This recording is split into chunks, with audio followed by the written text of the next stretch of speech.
Salam sehat selalu bagi Bapak Ibu Saudara sekalian dan semua rekan-rekan kita yang berada jauh, yang ada di Kutai Barat, yang ada di Kutai Timur, yang ada di Tanjung Selor sekalipun. Ya. Biar di pagi hari ini kita beribadah, sungguh-sungguh mempersiapkan hati kita. Kita beribadah di ruang tamu, bukan di dapur, bukan di kamar tidur. Bagi mereka yang sedang mengikuti online ini, di ruang tamu dengan penampilan yang rapi, karena engkau ibadah, engkau bukan menonton. Dijauhkanlah kiranya roh ketidaktaatan dalam hidupmu. Baik Bapak Ibu Saudara sekalian yang saya kasih dalam Tuhan, kita akan dengarkan firman Tuhan yang terambil dari Yohanes pasal 8. Yohanes pasal 8.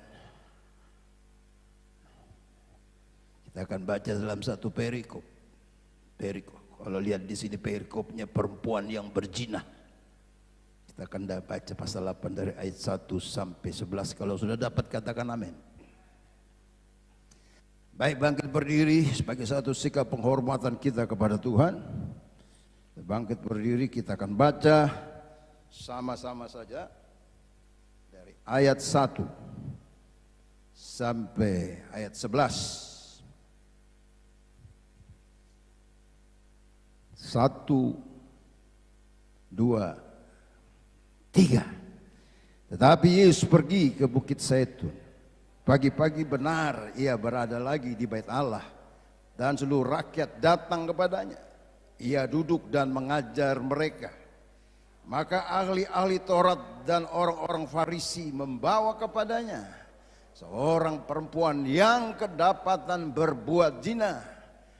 Mereka menempatkan perempuan itu di tengah-tengah lalu berkata kepada Yesus, "Rabi, perempuan ini tertangkap basah ketika ia sedang berbuat zina. Musa dalam hukum Taurat memerintahkan kita untuk melempari perempuan-perempuan yang demikian. Apakah pendapatmu tentang hal itu?" Mereka mengatakan hal itu untuk mencobai dia, supaya mereka memperoleh sesuatu untuk menyalahkannya. Tetapi Yesus membungkuk lalu menulis dengan jarinya di tanah. Dan ketika mereka terus-menerus bertanya kepadanya, ia pun bangkit berdiri lalu berkata kepada mereka, "Barang siapa di antara kamu tidak berdosa, hendaklah ia yang pertama lemparkan batu kepada perempuan itu." Lalu ia membungkuk pula dan menulis di tanah. Tetapi setelah mereka mendengar perkataan itu, pergilah mereka seorang demi seorang, mulai dari yang tertua. Akhirnya tinggallah Yesus seorang diri dengan perempuan itu yang tetap di tempatnya. Lalu Yesus bangkit berdiri dan berkata kepadanya, "Hai perempuan, di manakah mereka? Tidak adakah seorang yang menghukum engkau?" Jawabnya, "Tidak ada, Tuhan." Lalu kata Yesus, "Aku pun tidak menghukum engkau. Pergilah dan jangan berbuat dosa lagi mulai dari sekarang." Puji Tuhan. Silakan duduk Bapak Ibu. Ya, tepuk tangan yang kuat bagi Tuhan kita Yesus Kristus. Ya. Seluruh pembacaan firman Tuhan ini dari ayat 1 sampai 11 diberi tema pengampunan yang membebaskan. Katakan sama-sama, pengampunan yang membebaskan. Sekali lagi, 1, 2, 3. 1, 2, 3. Ini temanya, ini sedap-sedap. Ya. Mantap diucapkan, tapi sulit dilakukan. Mudah diucapkan tapi sulit dilakukan. Walaupun banyak orang tahu bahwa mengampuni adalah perintah Allah, Tapi kenyataannya tidak semudah membalik tangan. Dengan kata lain, sulit untuk dilakukan. Berat untuk dilakukan. Gak mungkin. Ya memang. Gak mungkin. Mustahil. Kalau saudara melakukannya dengan kekuatanmu, nggak akan pernah terjadi, sama sekali nggak akan pernah terjadi. Kalau engkau lakukan dengan kekuatanmu, nggak akan pernah terjadi untuk mengampuni. Mengapa? Karena mengampuni mahal harganya. Sebab firman Tuhan katakan dalam 1 Petrus pasal 1 ayat 18-19, sebab kamu telah ditebus dari cara hidupmu yang sia-sia, yang kamu warisi dari nenek moyangmu, bukan dengan barang yang fana, bukan dari perak atau emas, melainkan dengan darah Kristus. Darah Kristus. Terlalu mahal harganya, seperti darah anak domba yang tidak bernoda dan tak bercacat.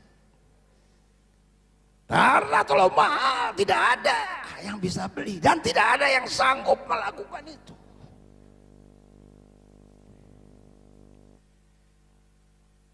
Hanya orang-orang yang mau membuka diri bagi kasih Allah. Saudara tidak bisa mengampuni orang.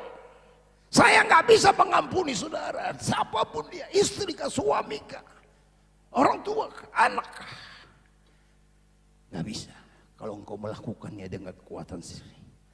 Tapi kalau engkau melakukannya dan mengizinkan Allah mengerjakan dengan kasih-Nya dalam hidupmu, maka engkau mampu.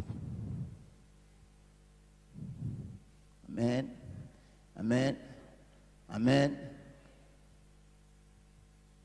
Tidak mungkin bisa mengampuni kalau engkau belum pernah mengalami kasih Allah terlebih dahulu. Berat saudara, tidak gampang saudara. Mengapa? Karena tidak ada orang yang kebal terhadap rasa marah. Tidak ada orang yang kebal rasa kecewa, rasa sakit hati. Tidak ada.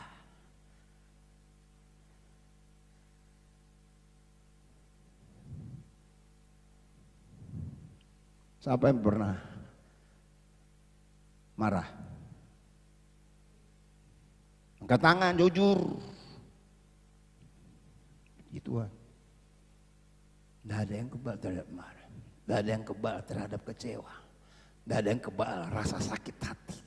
Bahkan acap kali sengaja atau tidak sengaja seseorang bisa melukai hatimu, bahkan bisa merugikan dirimu.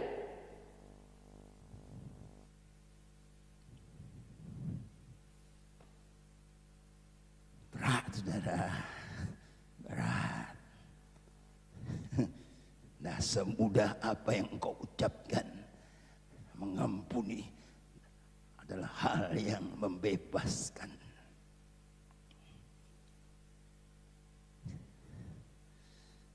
Jadi semua masalah, semua persoalan ya, yang kita hadapi, berbagai macam kasus dalam pekerjaan, ya. Dalam pekerjaan saling sikut menyikut. Dalam pekerjaan ada orang yang bisa baik di depan saudara, tapi dia membunuh engkau dari belakang dengan kata-kata yang menjilat dan menghancurkan karir saudara. Dalam pekerjaan terlalu banyak case, terlalu banyak masalah persoalan. Dalam bisnis engkau bisa kecewa, engkau sudah buat harga paling murah, tapi engkau kalah tender, engkau tidak pernah menang-menang. Engkau bisa kecewa, engkau sakit hati. Terlalu banyak biaya yang kau keluar dalam bisnis. Dalam keluarga. Kau bisa kecewa, kau bisa marah, kau bisa sakit hati. Bahkan bisa terjadi perceraian. Bisa terjadi KDRT. Kekerasan dalam rumah tangga. Oh, terlalu banyak kalau mau dikupas. Terlalu dalam kalau saya ingin kupas case-case yang kayak gini. Tapi saya memberikan gambaran-gambaran. Dalam pelayanan pun terlalu banyak masalah persoalan. Merasa nggak diperhatikan, merasa diabaikan, merasa anak tirikan, pilih kasih dan lain sebagainya. Inilah yang menjadi satu pergumulan. Ya, inilah yang menjadi satu pergumulan yang berat dan sulit dilakukan dalam hal untuk mengampuni itu. Ya. Tapi saya ingin katakan, apa yang sulit bagi manusia, enggak ada yang sulit bagi Tuhan. Amin. Amin. Sulit bagi saudara, sulit bagi saya. Tapi bagi dia nggak ada yang sulit. Terlalu banyak case yang saya lihat bagaikan kayak benang kusut yang basah. Tapi saya melihat cara Tuhan sendiri yang menolong orang tersebut. Melepaskan dia dari berbagai masalah persoalan. Untuk bisa mengampuni, untuk bisa mengasihi. Saya melihat itu.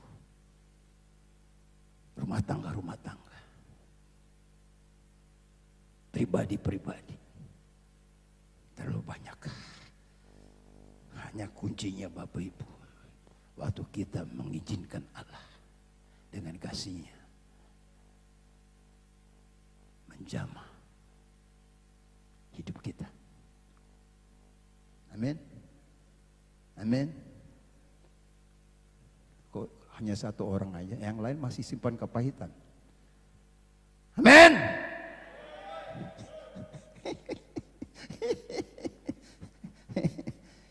Jadi Bapak Ibu yang saya kasih, dalam pembacaan firman Tuhan kita tadi kita mendengar kisah pengampunan Yesus kepada seorang wanita yang kedapatan berbuat zina. Ini menggambarkan bahwa pengampunan itu adalah hal yang membebaskan. Inilah gambaran. Baca penjelasannya. 1, 2, 3.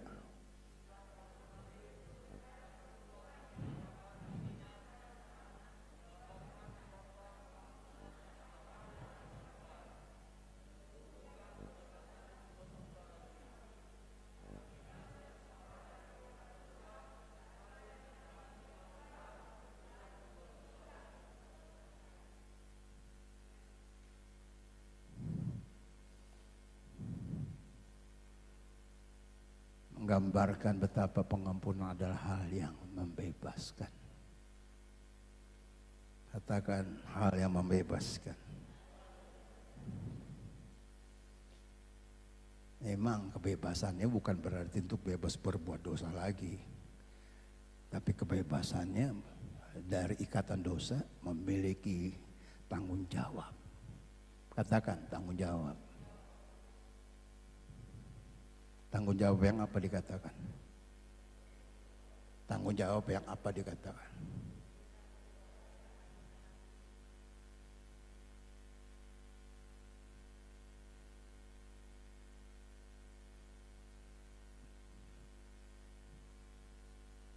Arti itu tanggung jawab yang besar. Tanggung jawab untuk tidak berbuat dosa lagi adalah tanggung jawab moral. Katakan tanggung jawab moral.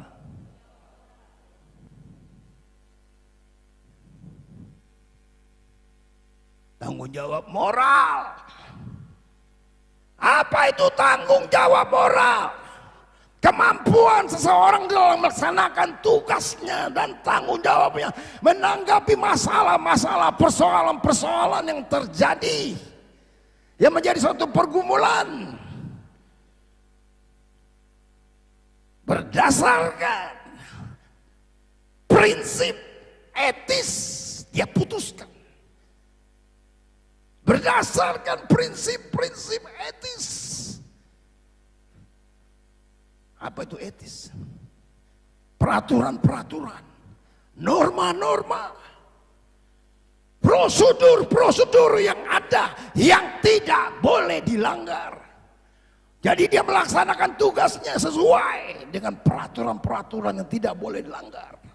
Norma-norma, prosedur-prosedur, bahkan lebih lagi dia lakukan dengan etika. Artinya dia lakukan mana yang baik dan mana yang tidak, yang mana bisa dikerjakan, mana yang tidak boleh dikerjakan. Kalau kita melakukan apa yang tidak dikerjakan, dia akan bisa menasihati. Ada orang yang melakukan sesuatu yang melanggar dari peraturan prosedur yang sudah ditetapkan, dia akan menasihati. Kalau kamu melanggar, kamu tidak jujur dalam bisnis dan ini lain sebagainya, dalam perusahaanmu bisa dianggap tadinya legal jadi ilegal, kamu bisa kena sanksi dan hukumannya sekian tahun. Tanggung jawab moral gak gampang. Saudara punya tanggung jawab moral. Nabah, karena engkau telah dilepaskan dari dosa, engkau memiliki tanggung jawab yang besar, yaitu tanggung jawab moral. Amin, amin, amin.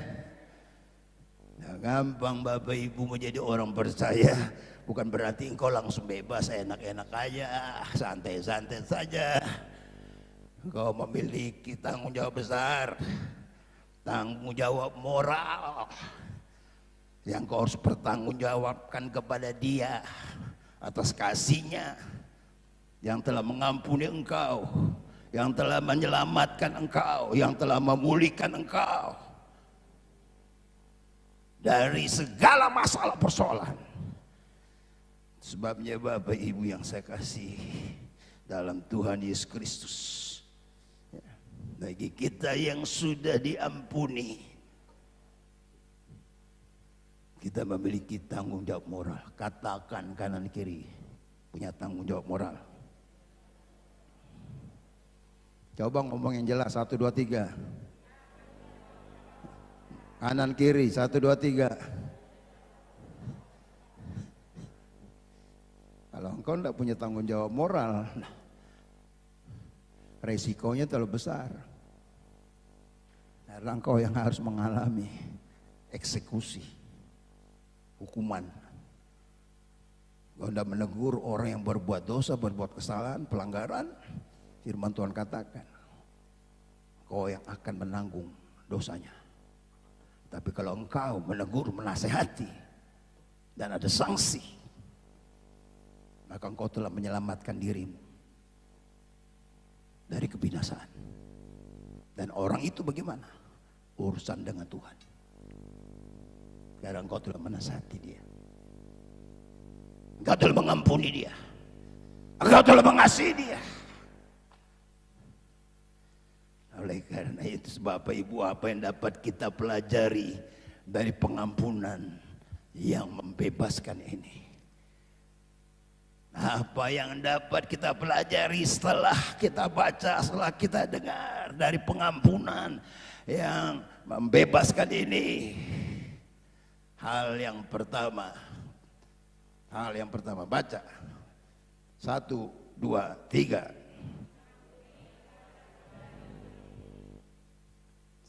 Mengampuni, baca penjelasannya.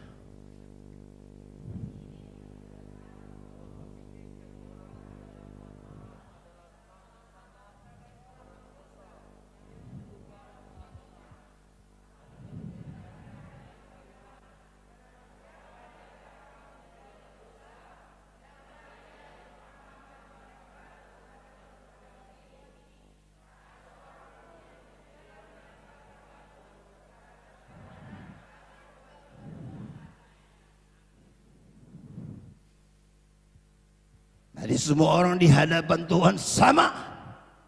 Orang kaya, orang miskin, pejabat, rakyat jelata, pendeta, jemaat, sama. Di hadapan Tuhan semua orang yang berdosa. Yang membutuhkan apa? Yang membutuhkan apa? Omong kanan kiri, membutuhkan pengampunan.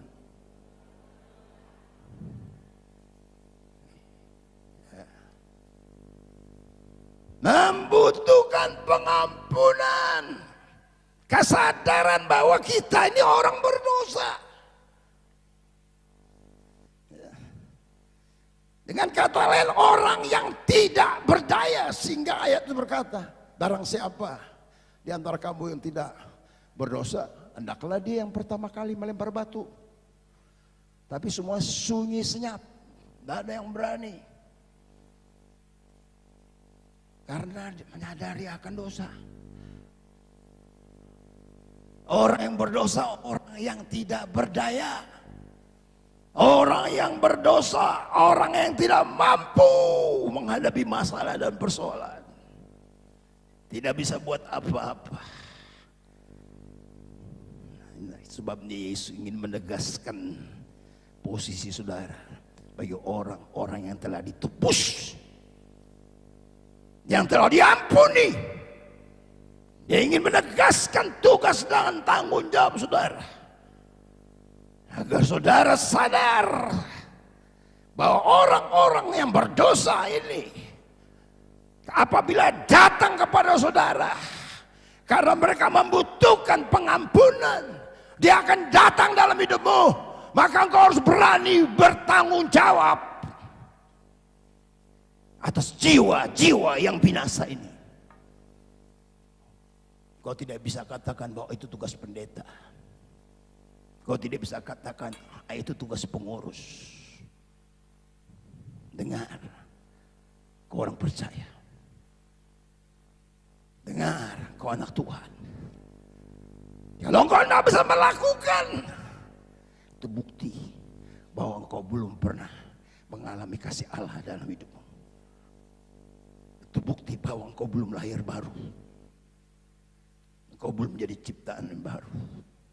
Itu bukti bahwa engkau masih orang yang terikat dengan dosa. Itu bukti bahwa engkau orang yang tidak bisa berbuat apa-apa.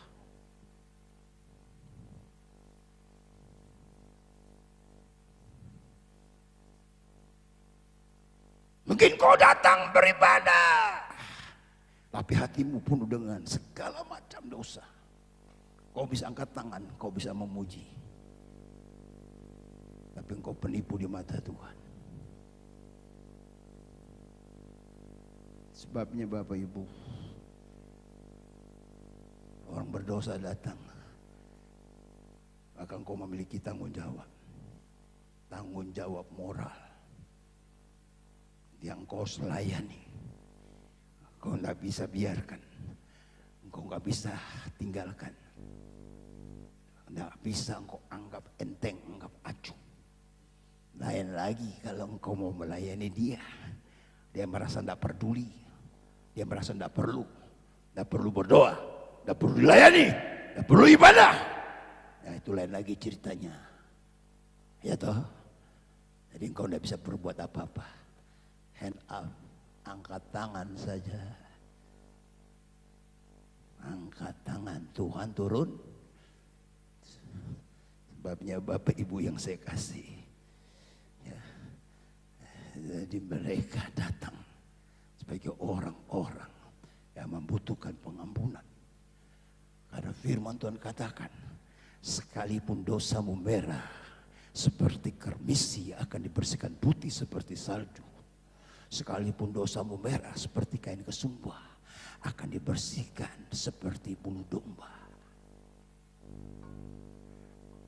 Itu Yesaya pasal 1. Cari sendiri ayatnya, pasti ada itu.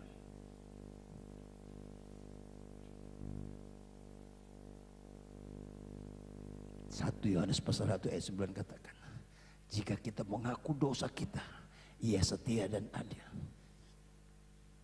maka Ia akan mengampuni segala kejahatan kita dan menyucikan kita dari segala kejahatan. Siapa yang berjanji mengampuni? Siapa yang berjanji mengampuni engkau yang berdosa, mengampuni aku yang berdosa? Siapakah yang berjanji? Yesus, katakan kanan kiri Yesus. Kalau Yesus yang berjanji, Dia Allah yang setia.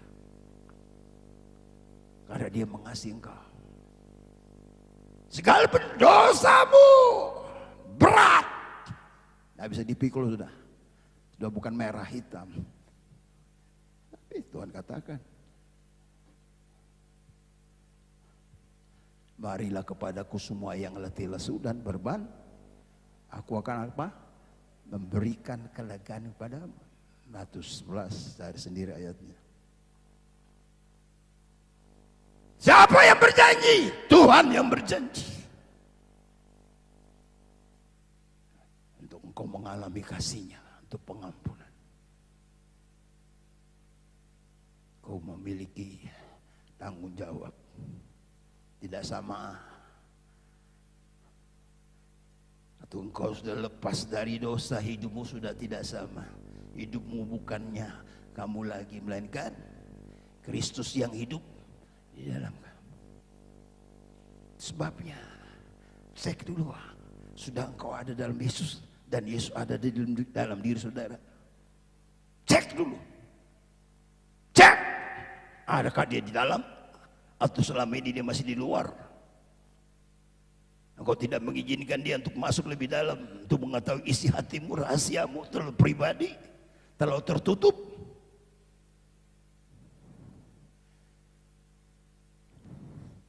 Tuhan tidak pernah rugi. Karena Amsal 28 ayat 13. Coba klik Amsal 28 ayat 13. Amsal 28 ayat 13. Oh, amin. Tepat. 1, 2, 3.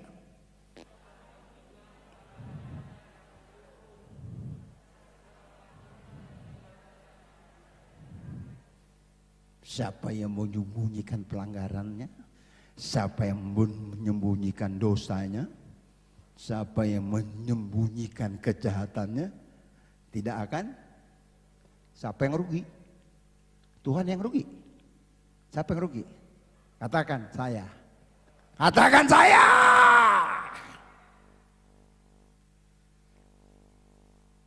Tetapi barang siapa mengakuinya, habis itu akui dan terus. Siapa mau disayang Tuhan? Angkat tangan. Angkat tangan tinggi. Dalam nama Tuhan Yesus. Dalam nama Tuhan Yesus. Turun tangan. Saya aja perlu disayang Tuhan. Saya juga orang yang punya kekurangan. Saya juga orang yang berdosa. Bisa marah, bisa emosi, bisa mukul, bisa nendang, bisa maki. Saya perlu mengakui itu dan meninggalkan. Saya perlu disayang Tuhan. Jadi ketahuilah, engkau harus mengampuni karena saudara sudah diampuni. Pengampunan itu perlu. Karena pengampunan itu memulihkan, membebaskan, melepaskan. Hanya Yesus yang mampu, bukan pendetamu ini. Orang yang berdosa itu bagaikan orang yang terikat.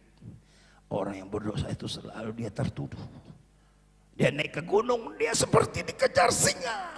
Dia naik ke pohon yang paling tinggi, dia dikejar sama ular. Dia berenang ke sungai, dari satu sungai ke sungai lain, dia selalu dikejar seperti kayak dikejar buaya.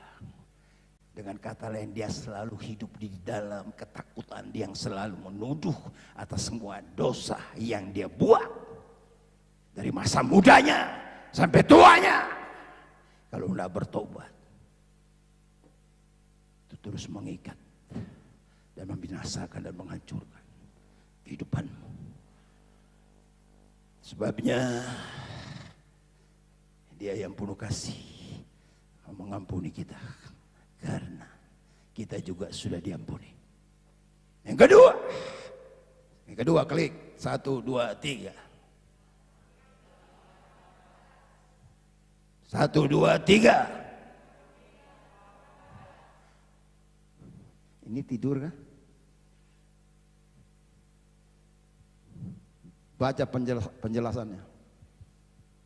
Pengampunan adalah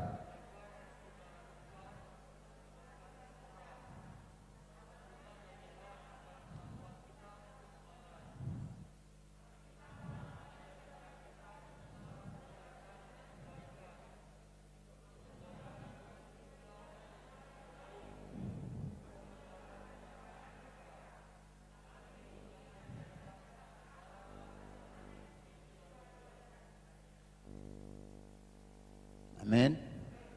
Amin. Mengampuni tanpa membalas. Mengampuni tanpa dendam.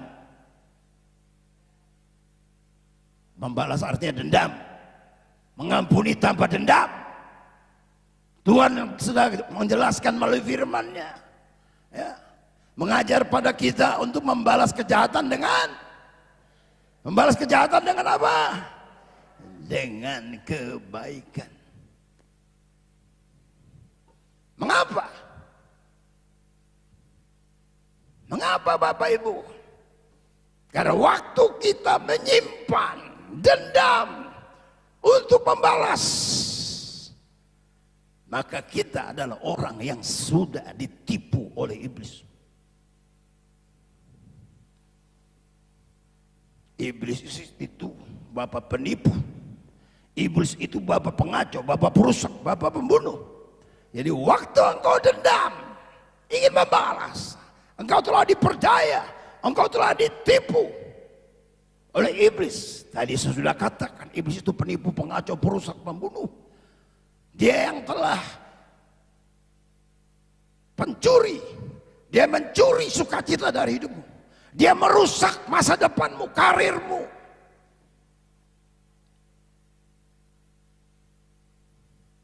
Bahkan dia ingin membinasakan engkau.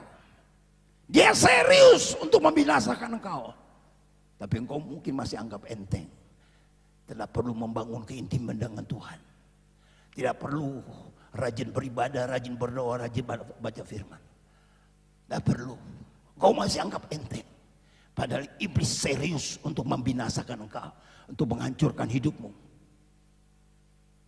Untuk engkau tidak menjadi pengikut Yesus yang setia, yang mengasihi Dia, yang melayani Dia, yang takut akan Dia. Waktu engkau bertobat, berbalik dari jalan-jalanmu jahat, sejak itu engkau sudah mengadakan perlawanan, permusuhan dengan iblis. Dan iblis berusaha untuk menghancurkan engkau kembali. Karena Lukas pasal 4, nanti cari sendiri, setelah dia mencoba Yesus. Berulang kali dicoba Yesus, gagal. Tapi dikatakan dia mundur. Coba Lukas pasal 4 ayat 7.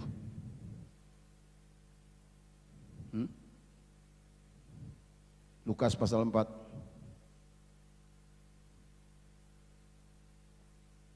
baca aja nanti seterusnya. Yang terakhir, 1, 2, 3, baca terus.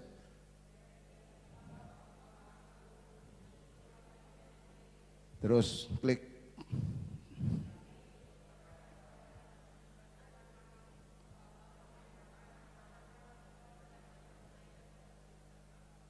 Terus.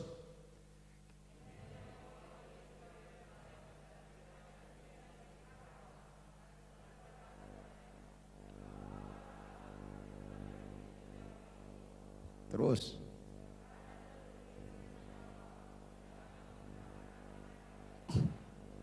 Terus. Terus.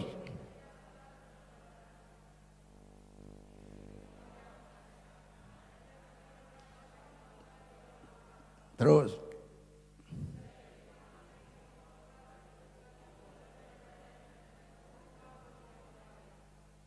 Satu kali lagi, 1, 2, 3. Sesudah iblis mengakhiri semua pencobaan itu, ia dan menunggu waktu, menunggu kesempatan. Waktu engkau tidak taat, waktu engkau tidak setia, waktu engkau malas-malasan, waktu engkau sudah mulai jenuh berdoa, beribadah, sembahyang dan sebagainya dalam pelayanan, kehidupan rohanimu mulai kendor. Waktu engkau sudah tidak bergairah memuji menyembah Tuhan dalam roh dan kebenaran, waktu engkau sudah menganggap sepele, menganggap enteng hal-hal yang rohani, maka itu celah bagi dia. Menunggu waktu artinya dia mencari celah. Oh, sekarang masih melompat dan menari, oh masih exciting, rohnya menyala-nyala. Tapi berjalan dengan waktu, proses dalam kehidupan baru kelihatan aslinya engkau. Yesus saja dicobai, apalagi saudara dan saya.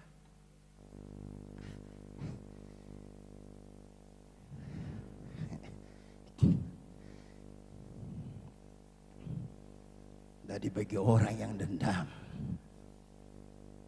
ya, orang yang diperdaya oleh iblis,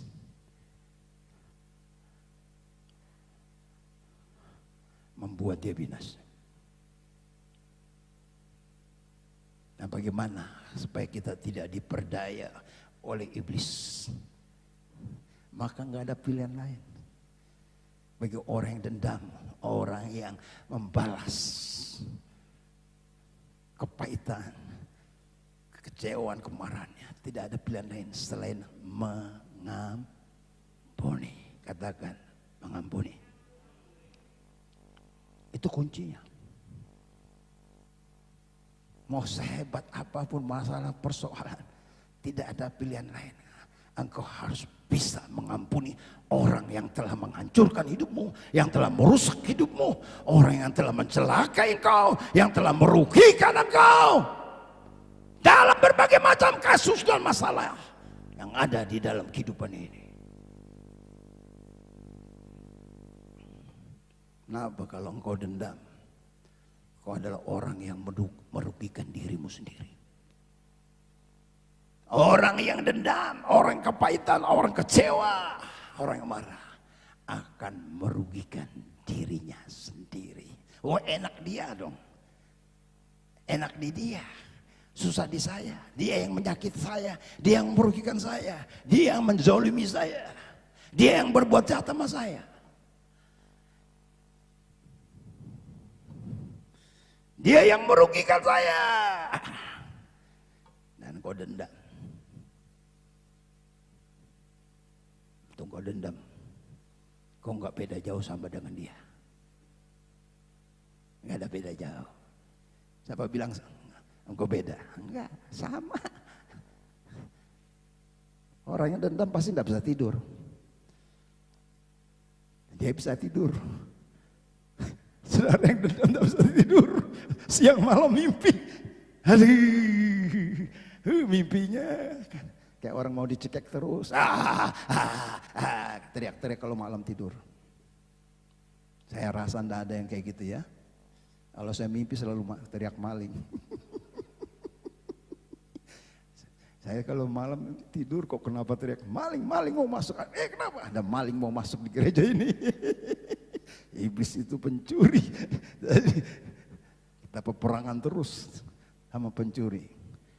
Oh, Bapak Ibu yang saya kasih, jadi kuncinya supaya tidak rugi, bagaimana? Ya, mengampuni orang yang bersalah pada kita. Amin, amin. Katakan kanan kiri, mengampuni orang yang bersalah kepada kita. Senyum. Ini suami istri senyum, senyum. Kelihatan ada sesuatu. Haleluya. Yang ketiga, klik, karena waktu terbatas, nggak bisa berlama-lama. 1, 2, 3. Baca penjelasannya. 1, 2, 3.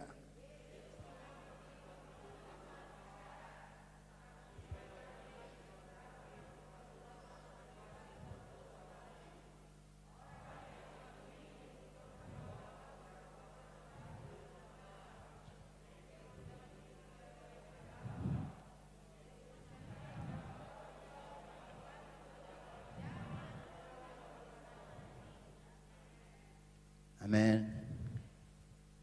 Mengampuni itu memang sulit, susah-susah gampang, ya. Itu sebabnya kita mohon kekuatan dari Tuhan. Mengapa? Karena dia berkata, orang yang sudah diampuni, dia memikul tanggung jawab untuk meresponi anugerah itu dengan benar.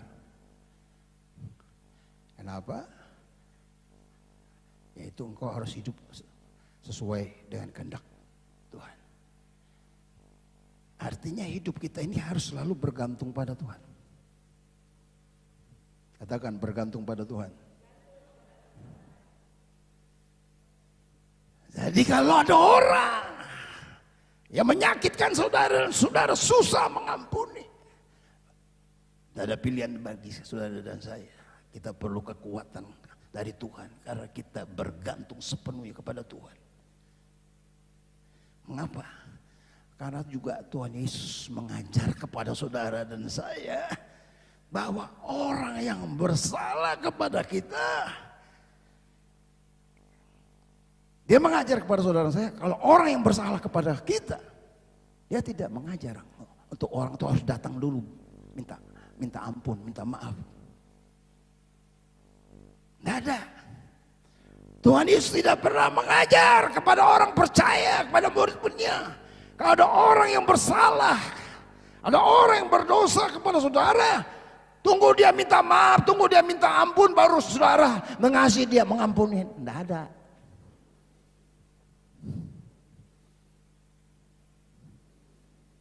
Berapa kali mengampuni?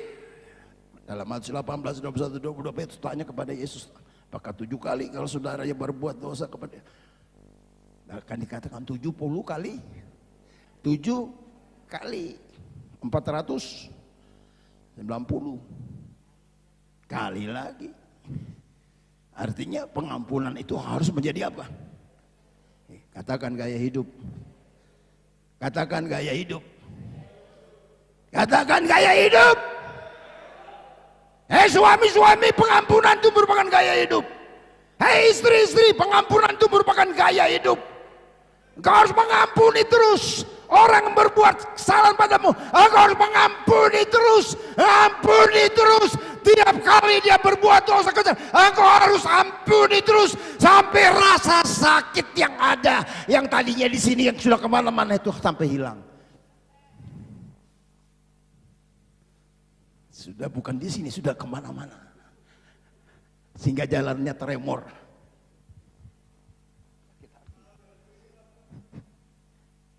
Ampuni terus sampai hilang rasa sakitnya. Dan kau menang. Tepuk tangan bagi Tuhan. Karena Yesus sudah mengajarkan tuh orang datang minta ampun sama saudara. Waktu dia contoh. Waktu dia di atas kayu salib. Contoh yang jelas pribadi Yesus. Waktu dia di kayu salib, dia berkata, ampunlah mereka. Karena mereka tidak tahu apa yang mereka perbuat. Apakah tunggu mereka bertobat? Apakah mereka mengasihi Yesus? Apa mereka minta ampun sama Yesus? Enggak. Mereka terhalipkan Yesus. Mereka tidak datang bertobat pada Yesus. Tapi mengampuni dari atas kayu salib. Dengar Bapak Ibu, kau harus mengampuni orang, bukan tunggu orang itu datang kepada saudara. Kalau engkau karena kasihnya yang tanpa syarat, kau lakukan terus, kau lakukan terus. Kasih yang tanpa batas. Hanya waktu engkau ada di dalam Yesus. Amin. Amin. Tutup mata saudara.